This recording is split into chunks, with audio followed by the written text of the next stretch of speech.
Hi, my name is Angela Moore, and I'm here to talk to you today about myself and my experience with my medical condition called myasthenia gravis. This condition is a condition that is where the nerve impulses don't reach the muscles, and my muscles become very weak. When they become very weak, I'm not able to function with normal daily tasks, such as walking, sometimes breathing, sometimes moving my hands, eating, swallowing, and vision. So my impairments are generalized and they fluctuate. The disease that many of you will probably relate to is multiple sclerosis. Although this is not multiple sclerosis, there are some similarities in functional challenges.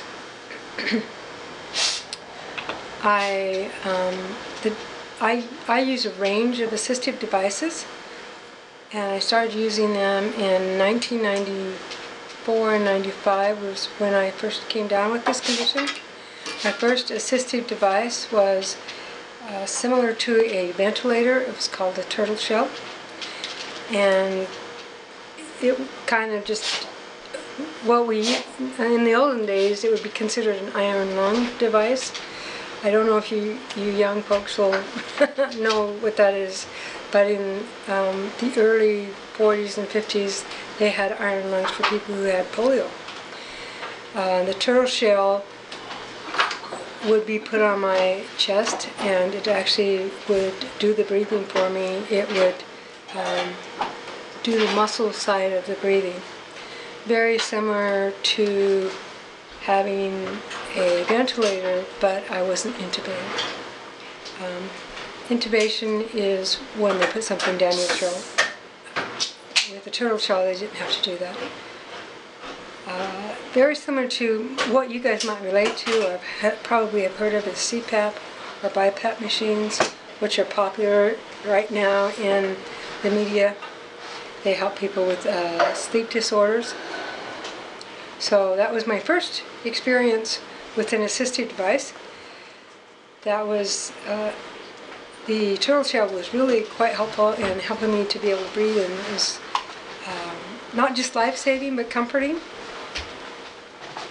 And I got to enjoy, not really enjoy, but I guess so I trusted the turtle shell. Why did you feel comfortable with the turtle shell? What was it about its design or its function or what it did for you that made you feel comfortable? Well, first of all, the design of the turtle shell was to assist me in breathing, and my diaphragm was, the diaphragmatic muscle was paralyzed at the time. And so having something do the breathing for me was life-saving and helped me conserve my energy and allow me to breathe on and off the machine and actually help develop my muscles. So it was kind of comforting to know that I had this device that would allow me to breathe when other times I would feel like I was suffocating. Without the turtle shell or without assistive devices for breathing, it feels like I have plastic over my face, and so I try to take a breath in, and I can't because the diaphragmatic muscle is paralyzed. So it's comforting to have something do the breathing for you. It's kind of like, probably you guys could relate to it if you've ever had an experience where you got too much water in your lungs, you're swimming and choking. It's kind of nice to have assistance with breathing. So it was comforting to have something help me out and allow me to trust a device that would help me to breathe.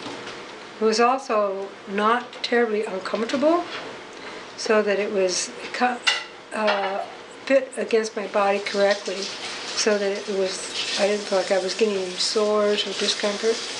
And I kind of started joking about it after a while and called it my Ninja Turtle shell, because it would make me strong and powerful.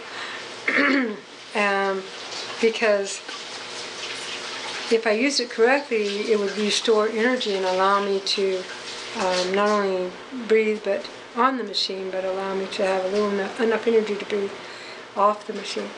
So that's why it was comforting. After the turtle shell, well, even while I had the turtle shell, they started using hand devices. to help me to keep my hands open because my hands wanted to close. And the hand devices, which had a wire around and would allow me to, I use these hand supports later to type and to write and to eat with. I would tuck utensils into the hand devices, the regular utensils. These would have been too thick. These are some of the utensils that they gave me later to eat with. But the hand devices, I miss them. I've misplaced them, and I would like another pair. I liked them because they could mold against my hand, and that allowed me that if I was doing a certain task, I could mold it a little bit. So if I'm drawing, for example, I could mold it into a mild drawing aid. If I was typing, I could mold it into a typing aid. And if I was eating, I could tuck things into that device, and it would allow me to be more likely to eat correctly. So it was malleable. And I think designers and other people can appreciate that flexibility and use as a tool. So I enjoyed that, and that was one of the devices that was first introduced, and it gave me a little bit more freedom with my hands. At the time, I could only hold my hands pretty much like this, so you can imagine being able to use my fingers and being able to use a grasp was very important to me. Later on, you showed one of those devices. You also have a fork there. What do you like about the design of these utensils, and what do you not like? What do you wish they would do? I wish that I like this design because of I like this padding, and the grasp is a nice grasp on this spoon. The one thing I wish that it was is that I wish it was malleable right here. I consider these very useful tools and important in my everyday life. I mean, these are a functional tool that I admire in the sense that they work. I like the lip here. I kind of wish that one side had a little mild dip, because it scrapes against your mouth a little bit. But I overall like the design, other than wishing that this was a little bit more flexible. Do you think the width of the grip helps? The width of the handle? The width and just the whole diameter is helpful, because at this grip level some of my disability is not being able to give a full grasp without dropping. One of the things I would change about the design is having a handle on here, because I can still drop it. So that would be one of the things I would A strap change. to hold your handle?